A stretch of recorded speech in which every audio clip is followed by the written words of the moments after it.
तो फ्रेंड्स, आपका स्वागत है फिर से एक बार हमारे द रेडिकल क्लासेस में। हम कंटिन्यू कर रहे हैं वही क्लासेस। हमने मैटर टॉपिक कंप्लीट कर लिया था।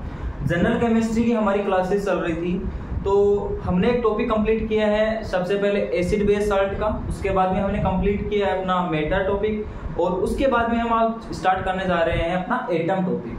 देखो, मैंने आपको बताया था कि कोई भी मैटर है वो किससे मिलकर बना होता है? कुछ स्मॉल पार्टिकल्स से मिलकर बना होता है, और उन स्मॉल पार्टिकल्स को क्या बोलते हैं? हम एटम्स बोलते हैं। ये सारी चीजें हमने थोड़ी बहुत डिस्कस कर ली थी। कहाँ पे? अपने मैटर वाले टॉपिक के अंदर। तो आज हम हेडिंग लगाएंगे एटम। क्या हेडिंग लगाएंगे बेटा? एटम। क्या लगाएंगे? एटम। हिंदी में इसको बोलते हैं परमाणु। क्या बोलते हैं? परमाणु। एटम बोलते हो या फिर परमाणु बोलते हो। देखो, क्या है कि एटम है क्या? एक्चुअली एटम क्या है? एटम वो पार्टिकल है जो कहीं भी क्या नहीं हो सकता, और ज्यादा विखंडित नहीं हो सकता। इसकी शब्द के अनुसार ये दो शब्द से मिलकर बना है। हिंदी के परम प्लस अणु, इससे मिलकर बना है। परम प्लस अणु से मिलकर बना है। परम का मतलब सबसे स्मॉल, और अणु का मतलब कोई भी कण। ठीक है, तो परमाणु वर्ड किससे बना है? परम प्लस अणु से बना है। इसका मतलब इसको और ज्यादा विखंडित नहीं किया जा सकता। और जो भी चीजें हैं हमारे ब्रह्मांड में, जो भी चीजें वो किससे मिलकर बनी है? परमाणु से मिलकर बनी है। और ऐसा हमारे भारत के एक ऋषि थे जिनका नाम था ऋषि कणाद। क्या नाम था? ऋषि कणाद ने ये सारी चीजें सबसे पहले बता दी थी। जब कोई साइंस वर्ड जानता भी नहीं था, तब ऋषि कणाद ने ये चीजें बताई थी कि हमारा जो ब्रह्मांड है वो कुछ ना कुछ छोटे छोटे पार्टिकल से मिलकर बना है, कुछ ना कुछ कणों से मिलकर बना है, जो और ज्यादा विखंडित नहीं हो सकते। ये सारी चीजें किसने बताई थी? महर्षि कणाद ने बताई थी। ठीक है, लेकिन आपको पता है कि जो साइंस होती है वो इन चीजों को मानती नहीं है, अपने वेदों को इनको मानती नहीं इतनी ज्यादा। तो उन्होंने क्या कहा? प्रैक्टिकली इनसे क्या मांगा? जवाब मांगा। तो प्रैक्टिकली फिर एक वैज्ञानिक है जिनका नाम था आपका डाल्टन। क्या नाम था बेटा? डाल्टन। तो सबसे पहले जो वैज्ञानिक आए वो थे अपने डाल्टन। डाल्टन ने सबसे पहले क्या बताया? कुछ नहीं, वही महर्षि कणाद वाली बातें उठा ली, सेम टू सेम। महर्षि कणाद वाली बातें उठा ली। उन्होंने क्या उठा ली? तो डाल्टन आए 1803 के अंदर। सन 1803 के अंदर डाल्टन नाम के एक वैज्ञानिक आए। उन्होंने बताया कि जो भी पदार्थ है, all the matter made of with atom, सारे मैटर क्या होते हैं? तो उन्होंने बताया कि जो मैटर है, matters made up of the atom, तो जो भी मैटर है वो किससे मिलके बना होता है? अपना एटम से मिलके बना होता है। ये सारी चीजें किसने बताई थी? डाल्टन ने बताई थी। तो हिंदी में कैसे लिखेंगे? सारे पदार्थ परमाणु से मिलके बने होते हैं। परमाणु से मिलकर बने होते हैं।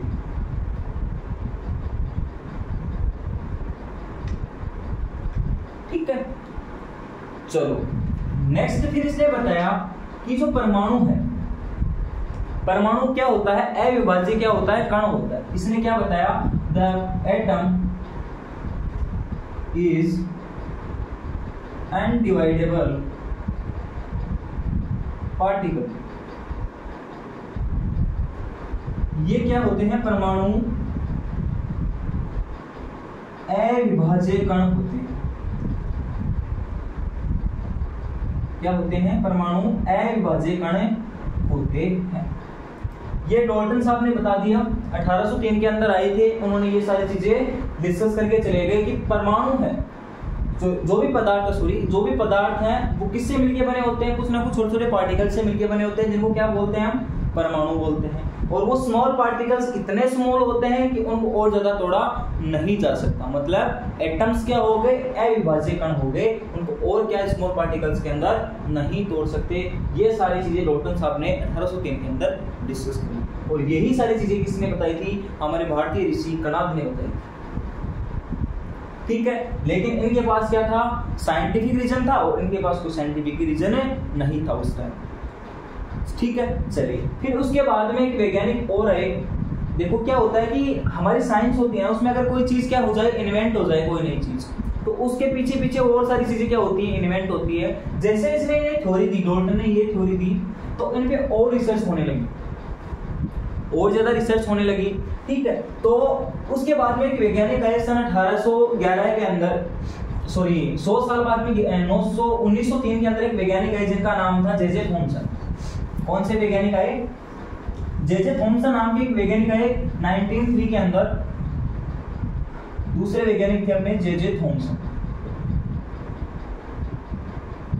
जे थॉमसन ने क्या बताया 1903, इन्होंने बताया कि जो भी क्या होता है अपना एटम होता है, जो भी अपना एटम होता है वो क्या होता है गोल शेप में होता है। इसने सबसे पहले क्या चीज बताई कि जो एटम हो गया आपका परमाणु है वो कैसा होता है, गोल आकार का होता है, स्फेयर शेप में होता है, ठीक है, गेंद शेप में मान लो।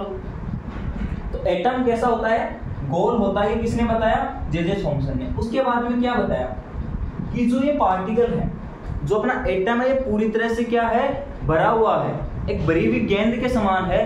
तो जिन्होंने बताया जो ये पार्टिकल है वो कैसा है, ये गोल पार्टिकल है, ठीक है। और इसका अधिकांश भाग क्या ऐसा होता है, पॉजिटिव चार्ज जो होता है, ये अधिकांश भाग क्या है, पॉजिटिव चार्ज है। जो मैं यहाँ पे राउंड लगा रहा हूँ ये क्या है, धनावेशित है।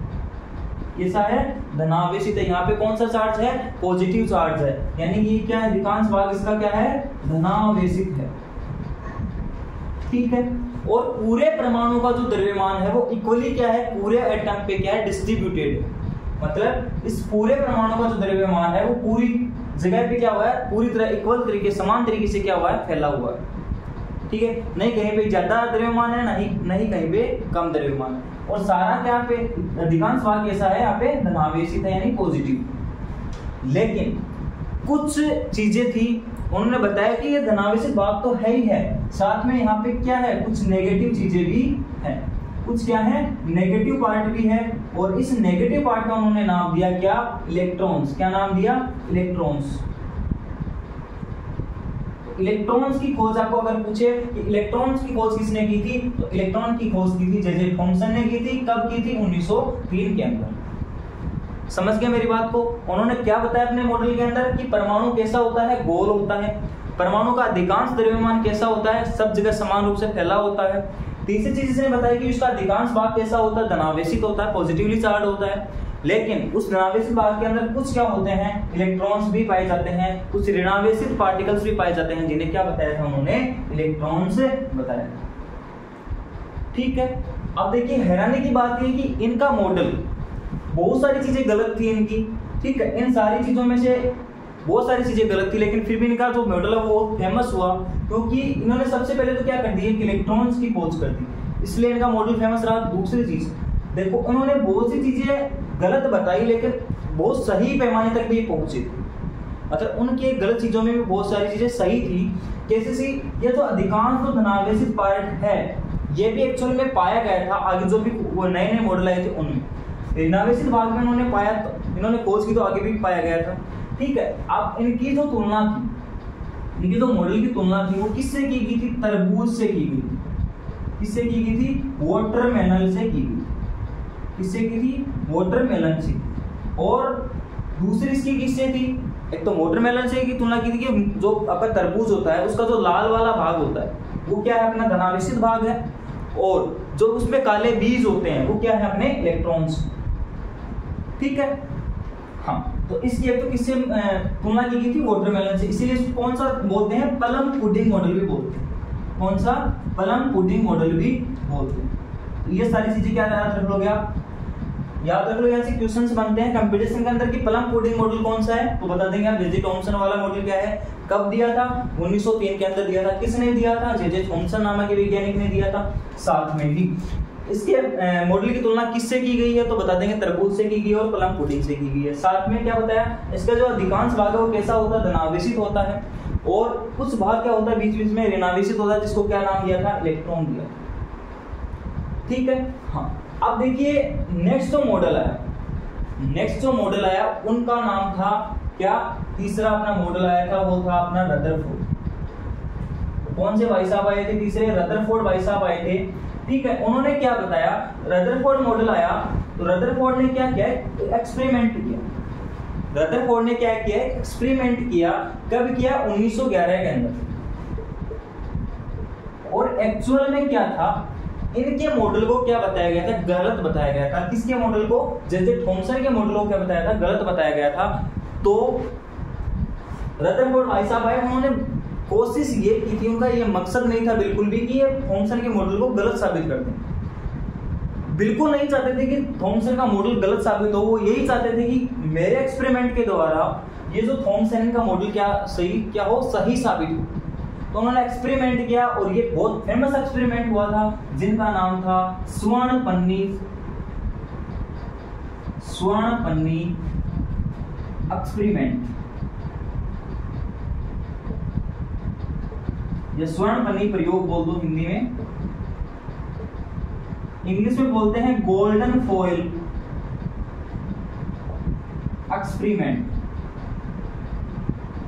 कौन सा एक्सपेरिमेंट, गोल्डन फॉयल एक्सपेरिमेंट किया था।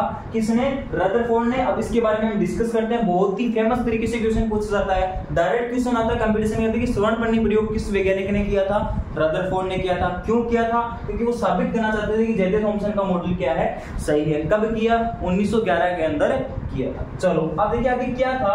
उन्होंने ये तो पता लगा लिया कि जो अधिकांश भाग होता है परमाणु का वो कैसा होता है, धनावेश। ये किसने बताया था, थॉमसन ने बताया था, ये उन्होंने मान लिया था ये सारी चीजें। कुछ भाग क्या होता है, नेगेटिवली होता है। तो वो सारी चीजें उन्हें दिमाग में लेके फिर क्या किया था, एक एक्सपेरिमेंट किया था। और कैसे किया था वो चलो मैं डिस्कस करता हूं। तो आप हेडिंग लगाएंगे रदरफोर्ड का स्वर्ण पन्नी प्रयोग, बहुत ही फेमस है।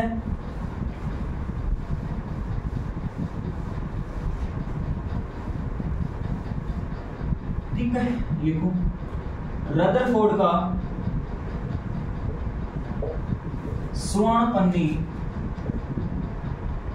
प्रयोग, इंग्लिश में बोलते हैं रदरफोर्ड्स गोल्डन फॉयल एक्सपेरिमेंट। इस प्रयोग में क्या हुआ था, रदरफोर्ड ने क्या ली थी, स्वर्ण पन्नी ली थी, गोल्डन फॉयल ली थी, बहुत ही पतली होती है, ठीक है। और गोल्डन फॉयल लेके, मान लीजिए गोल्डन फॉयल है और एक क्या है, सोने का क्या है, एक एटम, ठीक है। किसका एटम है, ये गोल्ड का एटम है।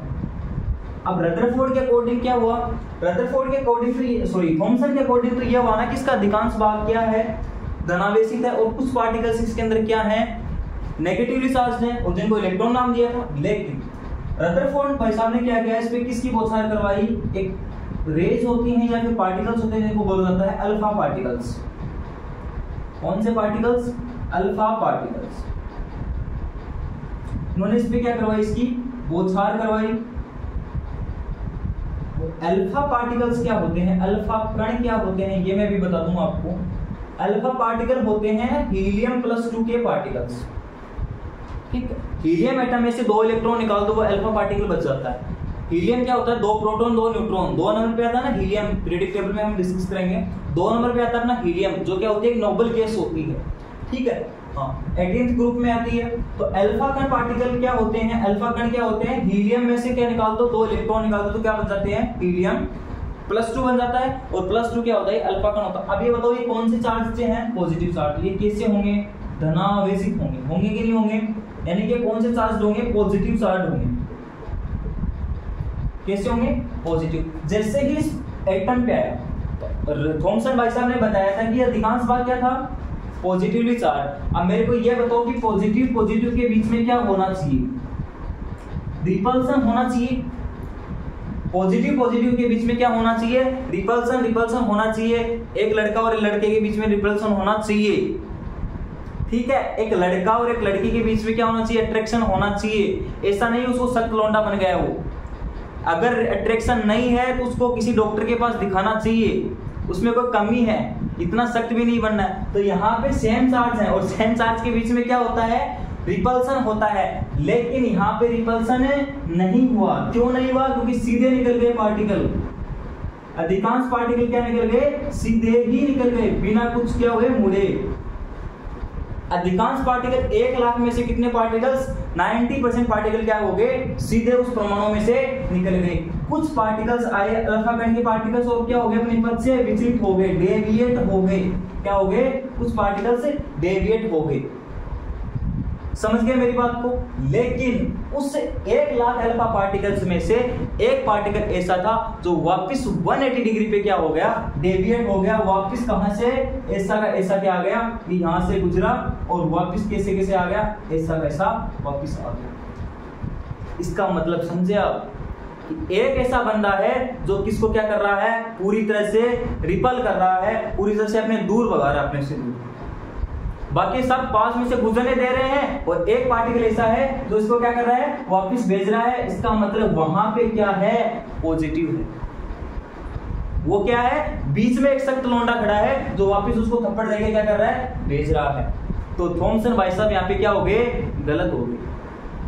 समझ गए मेरी बात को। यहाँ पे ये पॉजिटिव है, ये सख्त लौंडा है, अपने चारों तरफ के दायरे में किसी को आने नहीं देगा, और अगर कोई आ रहा है तो उसको दूर से भगा देगा।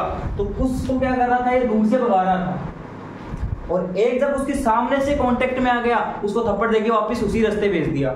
इसका मतलब यही हुआ कि इसका जो परमाणु का जो अधिकांश जो धनावेशित भाग है वो कहाँ पे होता है, बीच के अंदर होता है। कहाँ पे होता है, एकदम सेंटर के अंदर कौन सा चार्ज होगा, पॉजिटिव होगा। और सीधे पार्टिकल्स अगर गुजर रहे हैं वहां पे कोई चार्ज नहीं है, वहां पे क्या है, परमाणु खाली है, इसलिए उसको क्या मिल रहा है, रास्ता मिल रहा है। समझे मेरी बात को। तो इससे क्या आप निष्कर्ष निकाल रहे हो कि थॉमसन भाई साहब तो क्या हो गए, गलत हो गए। और ये मैं आपको बता दूं कि जब रदरफोर्ड ने अपनी क्या लिखी थी, बायोग्राफी लिखी थी, उस टाइम भी ये बहुत ज्यादा दुखी थे। उन्होंने ये बताया था कि मैं ये नहीं चाहता था कि मैं थॉमसन को गलत बताऊं। उन्होंने सॉरी भी मतलब फील किया था। उन्होंने अपनी बायोग्राफी में लिखा कि मैं थॉमसन को क्या करता हूँ, सॉरी फील करता हूँ कि मैंने उनके मॉडल को गलत बताया, मेरे एक्सपेरिमेंट से उनका मॉडल गलत हुआ। वो ये नहीं चाहते थे कि उनका मॉडल क्या हो, गलत साबित हो, वो ये चाहते थे कि उनका मॉडल सही हो, लेकिन जो लिखा होता है वही होता है। हाँ, तो ये वापस क्या आ गया, घूम के क्या आ गया, वापस 180 डिग्री पे क्या आ गया, वापस पीछे आ गया। इसका मतलब यहाँ पे कौन सा चार्ज है, पॉजिटिव। और अधिकांश भाग खोखला है, इसका मतलब क्या हुआ, तो पूरा द्रव्यमान है वो भी कहां पे है, सेंटर के अंदर है। ठीक है, तो इससे 3 निष्कर्ष निकले। सबसे पहले तो कौन सा, कि अधिकांश भाग क्या होता है, खोखला होता है। दूसरा, पूरा जो पॉजिटिवली जो चार्ज है वो कहां पे सेंटर्ड होता है, अपने नाभिक के अंदर सेंटर। ठीक है। तीसरी चीज उसने क्या बताई, ये जो जहां पे क्या है, धनावेशित भाग है, वहां पे क्या पाए जाते हैं, प्रोटॉन पाए जाते हैं। तो सबसे पहले प्रोटॉन की खोज की थी ई गोल्डस्टीन ने।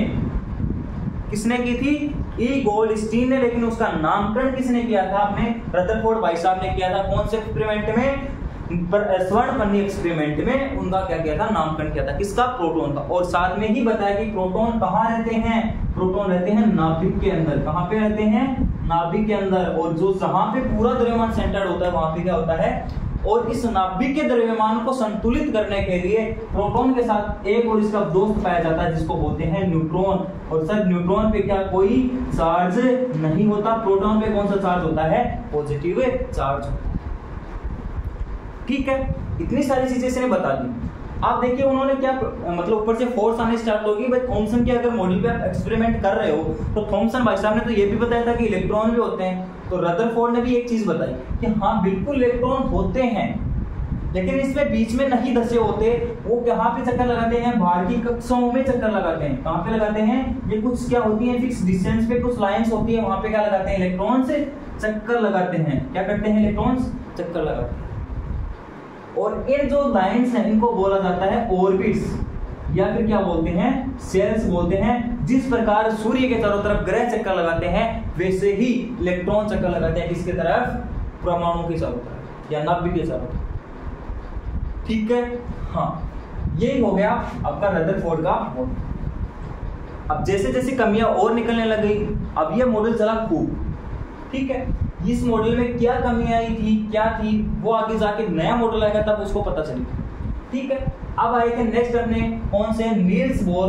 2 भाई लोग आए थे, उन्होंने बताया था कैसे परमाणु को और हम क्या कर सकते हैं, डिस्कस कर सकते हैं। कि रदरफोर्ड ने ये सारी चीजें सही बताई थी कि नाभिक के अंदर क्या पाए जाते हैं, प्रोटॉन पाए जाते हैं, न्यूट्रॉन पाए जाते हैं, और उसका सारा द्रव्यमान लगभग द्रव्यमान सेंटर्ड होता है किसके अंदर, नाभिक के अंदर। ये बातें सारी सही थी। इलेक्ट्रॉन किसके अंदर थी, ऑर्बिट्स के अंदर थी, ये बिल्कुल बात सही थी। अधिकांश भाग खोखला होता है, ये बात भी बिल्कुल सही थी।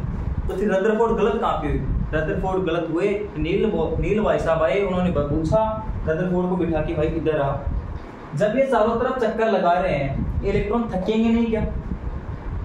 थकेंगे नहीं क्या? बोले सर थकेंगे, कभी ना कभी तो थकेंगे। थकेंगे मतलब इनकी एनर्जी कम होगी, बिल्कुल होगी। तो एनर्जी लेंगे कहां से? बताओ, एनर्जी लेंगे कहां से? अब अगर एनर्जी ले रहे हैं तो इनकी एनर्जी कम भी तो हो रही है। और अभी मैंने बताया कि जो दो विपरीत जो जेंडर होते हैं उनमें क्या होता है? अट्रैक्शन होता है। मतलब अपोजिट चार्ज में क्या होगा? अट्रैक्शन होगा। तो ये यहाँ पे पॉजिटिव चार्ज है, बाहर नेगेटिव चार्ज है, जैसे एनर्जी होगी ये खींच लेगा अपने प्यार में। नाभिक पॉजिटिव है, इलेक्ट्रॉन नेगेटिव है, अपने प्यार में खींच लेगा इलेक्ट्रॉन को अपने पास। क्या कर लेगा? एक दिन परमाणु का अस्तित्व खत्म हो जाएगा। रदरफोर्ड के पास कोई जवाब नहीं, ठीक है। हाँ, तो रदरफोर्ड के पास कोई जवाब नहीं था। क्यों? क्योंकि ये जो पॉजिटिव और नेगेटिव का जो प्यार है ये उसको क्या नहीं कर पाए, समझा नहीं पाए कि कहां से इलेक्ट्रॉन अपने इस प्यार को साबित करने के लिए एनर्जी लेगा, कैसे एनर्जी देगा और कैसे इसके प्यार में गिरेगा। कोई जवाब नहीं था उसके पास। और इतिहास का सच्चा प्यार किसी को नहीं मिलता। फिर नील्स बोर भाई साहब आए, उन्होंने बताया कि ऐसा कुछ होता ही नहीं है, ऐसा कुछ होता ही नहीं है। इलेक्ट्रॉन ना तो एनर्जी लेता है ना एनर्जी देता है, चक्कर काटने की कोई एनर्जी नहीं लेता है।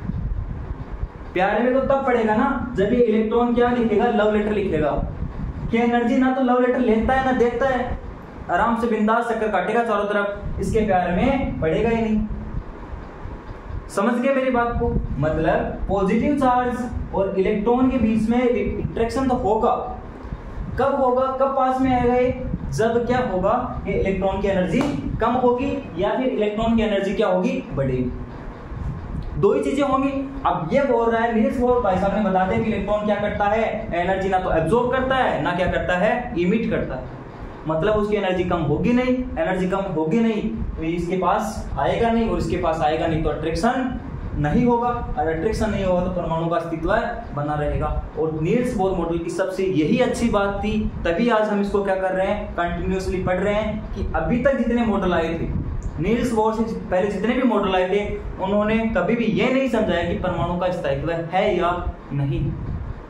कभी नहीं समझा पाए कि परमाणु का अस्तित्व है या नहीं। और ये जब आए तो उन्होंने क्या बता दिया कि परमाणु स्थायी है। और किस प्रकार है वो अभी में हम डिस्कस करते हैं। तो अगली आप हेडिंग लगाएंगे नील्स बोर का मॉडल।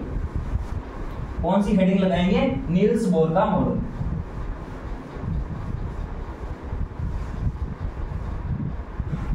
नंबर 4 है आपका Niels Bohr model.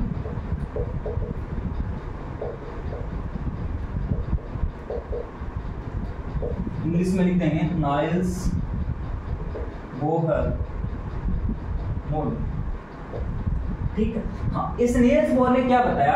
Niels Bohr ने बताया कि 1913 के अंदर ही 2 साल बाद में आए थे नील्स और बोर, 2 वैज्ञानिक साथ में आए थे। उन्होंने क्या बताया कि सारी बातें सही है रदरफोर्ड, कोई दिक्कत नहीं है रदरफोर्ड के मॉडल में, कोई बात। लेकिन मेरे को तो ये समझा दो कि एनर्जी कहां से लाता है और एनर्जी जाती कहां है। तो रदरफोर्ड को कोई जवाब नहीं था। तो इन्होंने क्या किया? उसमें संशोधन किया। उन्होंने समझाया कि ऐसा कुछ होता ही नहीं है। जैसे ये पार्टिकल है, यहाँ पे पॉजिटिव चार्ज, इसकी चारों तरफ इलेक्ट्रॉन चक्कर लगा रहे हैं, ये लो लगा रहे हैं चक्कर, ये इलेक्ट्रॉन्स हैं, ठीक है। ये इलेक्ट्रॉन इसके चारों तरफ चक्कर लगा रहे हैं। इन कक्षाओं को बोला जाता है ऑर्बिट्स, या फिर क्या बोलते हैं? शेल्स, ठीक है। तो इलेक्ट्रॉन जिन कक्षाओं में चक्कर लगाते हैं, जिन पथ पे चक्कर लगाते हैं, उनको क्या बोलते हैं? शेल्स बोलते हैं। कैसी होती है? अति प्रवलयाकार गति होती है इनमें, ठीक है। साथ में ही देखो इलेक्ट्रॉन के पास उसकी क्या होती है? खुद की घूर्णन गति होती है, ठीक है। खुद की क्या होती है? घूर्णन गति होती है, रोटेशनल मोशन होती है उनकी खुद की। साथ साथ में उनके पास कौन सी गति होती है? वर्तीय गति भी होती है। तो कौन सी गति करता है? 2 प्रकार की गति करता है। चलो तीसरी चीज देखो, अगर इसके पास पॉजिटिव चार्ज है, ठीक है, ये पॉजिटिव चार्ज इसको अट्रैक्ट क्यों नहीं कर रहा? तो उन्होंने बताया इनके बीच में क्या होती है? प्रॉपर क्या होती है? डिस्टेंस होती है, जो क्या करती है? एनर्जी को मेंटेन रखती है। और ये एनर्जी किस प्रकार आती है? तो आपने 2 प्रकार के फोर्स पढ़े होंगे फिजिक्स के अंदर, सेंट्रीफ्यूगल फोर्स और सेंट्रीपिटल फोर्स पढ़े होंगे 2, अभिकेंद्रीय बल और अपकेंद्रीय बल, ठीक है। ये जब आप किसी एग्जांपल देता हूं मैं आपको, अगर किसी रस्सी के आप क्या बांधो? पत्थर बांधो इसी सिरे पे, और उसको घुमाओगे तो पत्थर आपके पास आने की कोशिश ही नहीं करेगा। सेम वैसे ये बंधा हुआ है, इलेक्ट्रॉन इसके अट्रैक्शन से बंधा तो हुआ है, लेकिन साथ साथ में चक्कर भी तो लगा रहा है, इसके अंदर आके गिरेगा ही नहीं, क्योंकि दोनों फोर्स क्या करेंगे, इक्वली क्या करेंगे, काम करेंगे इसके ऊपर। या नील्स बोर ने क्या किया था, समझाया। ठीक है, उसको क्या नहीं पड़ेगी, एनर्जी की जरूरत ही नहीं पड़ेगी। तो उन्होंने बताया कि इलेक्ट्रॉन है वो न तो एनर्जी क्या करता है, ना तो एनर्जी एब्जॉर्ब करता है और न ही एनर्जी इमिट करता है। एब्जॉर्ब का मतलब क्या हो गया, अवशोषित करता है, लेता है, और नई एनर्जी देता है। ठीक है, ये कब लेता है एनर्जी, जब क्या करता है, ये एनर्जी एक सेल से दूसरी सेल में जाता है ना, तब एनर्जी क्या करता है, लेता है। ठीक है, तब हमें उसको बाहर से एनर्जी देनी पड़ती है, तभी इलेक्ट्रॉन एक कक्षा से दूसरी कक्षा में जाते हैं, जिनको हमने पढ़ा था केमिस्ट्री के अंदर, इलेक्ट्रॉनिक ट्रांजिशन पढ़ा था ना। एक कक्षा से इलेक्ट्रॉन का दूसरी कक्षा में जाना क्या कहलाता है, इलेक्ट्रॉन ट्रांजिशन। इलेक्ट्रॉनिक ट्रांजिशन का मतलब इलेक्ट्रॉन का संक्रमण, और इलेक्ट्रॉन के संक्रमण के कारण क्या आते हैं, कलरफुल कलर आते हैं अलग अलग पदार्थों के अंदर। ठीक है, वो सारी चीजें आगे हम डिस्कस करेंगे पीरियोडिक टेबल के अंदर, डी ब्लॉक एलिमेंट्स में हम बहुत अच्छी से डिस्कस करेंगे इनको। हाँ, ये इनके पास क्या होती है, एनर्जी ना तो एब्जॉर्ब करता है, ना फिर क्या करता है, ये एनर्जी इमिट करता है। इस दोनों फोर्स की वजह से इसके पास खुद की क्या होती है, कुछ एनर्जी होती है, और साथ में कौन सी गति करता है, रोटेशनल गति करता है। उसकी वजह से इसके पास क्या होती है, खुद की एनर्जी होती है, और उसकी एनर्जी किसने फॉर्मूला दिया था, माइनस का 13.6 Z²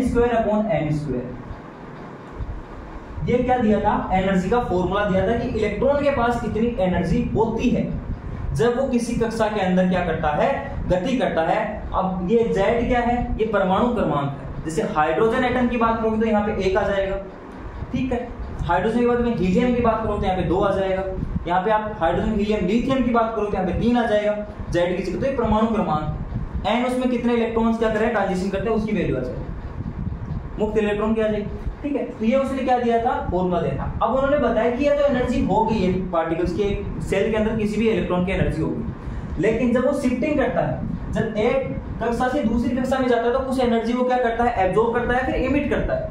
जब हायर एनर्जी लेवल से नीचे आता है तो क्या करता है, एनर्जी को इमिट करता है, और जब ऊपर जाता है तो क्या करता है, एनर्जी को एब्जॉर्ब करता है। तो उस एनर्जी का मान कितना होता है, वो एनर्जी होती है डेल इक्वल टू होता है माइनस का 13.6 Z² 1/n1² minus 1/n2²। Electron volt, यहाँ पे आप इलेक्ट्रॉन वोल्ट इसकी यूनिट लगा देंगे, एनर्जी की यूनिट होती है इलेक्ट्रॉन वोल्ट। और आपने तो पढ़ी होगी ऊर्जा की, लगभग सभी ने ये पढ़ा होगा कि ऊर्जा किसमें नापी जाती है, जूल के अंदर नापी जाती है। जूल में भी इसको चेंज कर सकते हैं। इलेक्ट्रॉन वोल्ट होता है, एक इलेक्ट्रॉन वोल्ट की वैल्यू होती है 1.6 × 10⁻⁻19 जूल। या क्या लिख देंगे, इलेक्ट्रॉन वोल्ट की वैल्यू, समझ गए। तो ये सारी चीजें बताई थी किसने, नील्स बोर ने।